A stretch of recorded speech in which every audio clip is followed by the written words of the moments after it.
The Nike Air Max Plus, designed by Sean McDowell in 1998, continues to prove its lasting impact more than 25 years after its debut.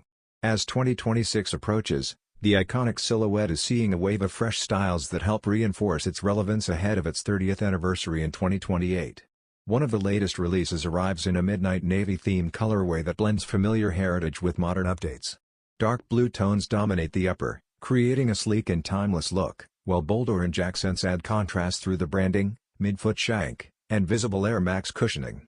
The palm tree-inspired TPU overlays along the sides feature a subtle shimmering platinum finish, adding depth and texture to the design. This combination stays true to the Air Max Plus identity while offering something fresh for longtime fans and new collectors alike. Official images are already available, with pairs expected to release on Nike platforms by April 2026.